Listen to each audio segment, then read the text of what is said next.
Hi, eat clean and get ഫിറ്റിൻ്റെ ഇന്നത്തെ വ്ലോഗിലോട്ട് സ്വാഗതം. ഇന്ന് നമ്മൾ ഷെയർ ചെയ്യാൻ പോകുന്നത് ഒരു പനീർ മഷ്റൂം കറിയാണ്. നിങ്ങളിപ്പോൾ ഒരു വെയിറ്റ് ലോസ് ഡയറ്റിലാണെന്നുണ്ടെങ്കിൽ നിങ്ങൾക്ക് ഈ ഒരു കറി 2 ചെറിയ ചപ്പാത്തിയുടെ ഒപ്പം കഴിക്കാവുന്നതാണ്, അല്ലെങ്കിൽ ഒരു കപ്പ് കുക്ക് ചെയ്ത റൈസിൻ്റെ ഒപ്പം കഴിക്കാവുന്നതാണ്. നിങ്ങളിപ്പോൾ ഒരു വെയിറ്റ് മെയിൻ്റനൻസ് സ്റ്റേജിലാണെന്നുണ്ടെങ്കിൽ സെയിം കറി തന്നെ 3 മീഡിയം സൈസ് ചപ്പാത്തിയുടെ ഒപ്പോ അല്ലെങ്കിൽ ഒരു 1.5 കപ്പോ അല്ലെങ്കിൽ 2 കപ്പോ കുക്ക് ചെയ്ത റൈസിൻ്റെ ഒപ്പം കഴിക്കാവുന്നതാണ്.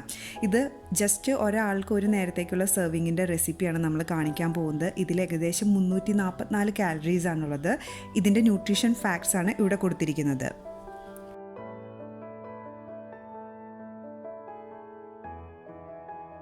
പനീർ മഷ്റൂം കറി ഉണ്ടാക്കുന്നതിന് വേണ്ടിയിട്ട് ഒരു പാത്രം വെച്ച് ചൂടായതിന് ശേഷം അതിലോട്ട് ഒരു 1/4 ടീസ്പൂണോളോ അല്ലെങ്കിൽ 1/2 ടീസ്പൂണോളോ ഓയിൽ ചേർത്ത് കൊടുക്കുക. ഓയിലൊന്ന് ചൂടായതിന് ശേഷം ഇതിലോട്ട് നമ്മൾ ചേർത്ത് കൊടുക്കാൻ പോകുന്നത് 2 അല്ലി വെളുത്തുള്ളിയും ഒരു 1/4 ഭാഗം സവോളയും പൊടിയായിട്ട് അരിഞ്ഞേക്കുന്നതാണ്. ഇനി ഇതൊന്ന് നന്നായിട്ട് സോട്ട് ചെയ്യുക. ആ വെളുത്തുള്ളിയുടെ റോ സ്മെല്ലൊന്ന് പോയി കിട്ടണം. ആ വെളുത്തുള്ളിയുടെ റോ സ്മെല്ലൊക്കെ ഒന്ന് പോയി സവാളയൊക്കെ ഒന്ന് വഴഞ്ഞ് കഴിയുമ്പോഴത്തേക്കും ഇതിലൂടെ നമ്മൾ പൊടികളാണ് ചേർത്ത് കൊടുക്കാൻ പോകുന്നത്.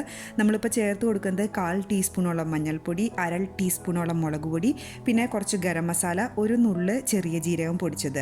ഇനി പൊടികളും ഒന്ന് സോട്ട് ചെയ്ത് കൊടുത്ത് അതിൻ്റെ റോ സ്മെല്ല് പോയതിന് ശേഷം പൊടികളുടെ റോ സ്മെല്ല് പോയതിന് ശേഷം നമ്മൾ ഇതിലോട്ട് ചേർത്ത് കൊടുക്കാൻ പോകുന്നത് 10 കാഷ്യൂനട്ടാണ്.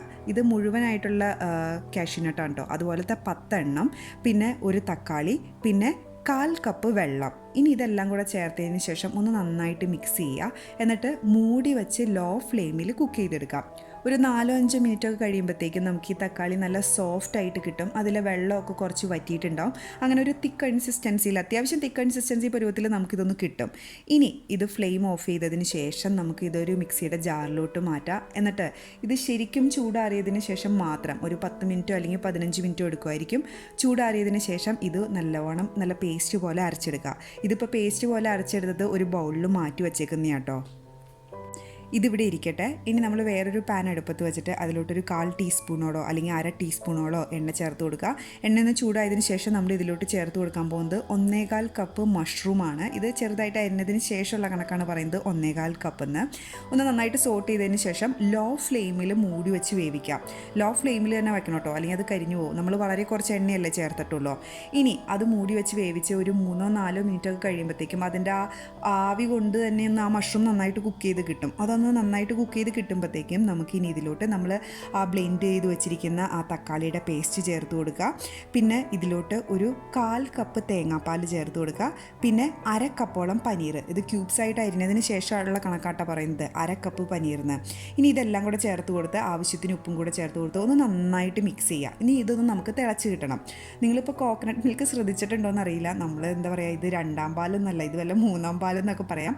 അധികം എന്താ പറയുക, ജസ്റ്റ് ആ ഒരു ഫ്ലേവർ കിട്ടുന്നതിന് വേണ്ടി മാത്രം നമ്മൾ ചേർത്തേക്കുന്നതാണ്. അപ്പം നിങ്ങളപ്പോൾ 1ാം പാല് തന്നെ ചേർക്കണമെന്നില്ല കേട്ടോ. വല്ല 2ാം പാലോ 3ാം പാലോ അങ്ങനെ ഒരു 1/4 കപ്പ് ജസ്റ്റ് അതിൻ്റെ ആ ഒരു ഫ്ലേവർ കിട്ടുന്നതിന് വേണ്ടി മാത്രം ഒന്ന് ആഡ് ചെയ്യുക. ഇനി ഇതൊന്ന് നന്നായിട്ട് തിളച്ച് കഴിയുമ്പോഴത്തേക്ക് നമ്മൾ ഉപ്പൊക്കെ ടേസ്റ്റ് നോക്കിയിട്ട് നമുക്ക് ഫ്ലെയിം ഓഫ് ചെയ്യാം. അപ്പോൾ കറി റെഡി ആയിട്ടോ. ഇത് നല്ല ടേസ്റ്റാണ് കഴിക്കാൻ. ഇനി ഞാൻ നേരത്തെ പറഞ്ഞതുപോലെ നിങ്ങളിപ്പോൾ ഒരു വെയിറ്റ് ലോസ് ഡയറ്റിലാണെന്നുണ്ടെങ്കിൽ ഈ കറി 2 ചെറിയ ചപ്പാത്തിയുടെ ഒപ്പം കഴിക്കാം, അല്ലെങ്കിൽ നിങ്ങൾക്ക് ഈ കറി ഒരു കപ്പ് കുക്ക് ചെയ്ത റൈസിൻ്റെ ഒപ്പം കഴിക്കാം. നിങ്ങളിപ്പോൾ ഒരു വെയിറ്റ് മെയിൻ്റനൻസ് സ്റ്റേജിലാണെന്നുണ്ടെങ്കിൽ ഇതേ കറി തന്നെ നിങ്ങൾക്ക് ഒരു 3 മീഡിയം സൈസ് ചപ്പാത്തിയുടെ ഒപ്പം കഴിക്കാവുന്നതാണ്. ഇപ്പോൾ ഈ കറിയിൽ തന്നെ നിങ്ങൾക്ക് വേണ്ട വെജീസും പ്രോട്ടീനും എല്ലാം തന്നെ ഉണ്ട്. അപ്പോൾ നിങ്ങൾ ഈ ഒരു റെസിപ്പി ട്രൈ ചെയ്യുന്നുണ്ടെങ്കിൽ നിങ്ങളുടെ കമൻസും ഫീഡ്ബാക്കും ഷെയർ ചെയ്യാൻ മറക്കരുത്. Thank you for watching me. By.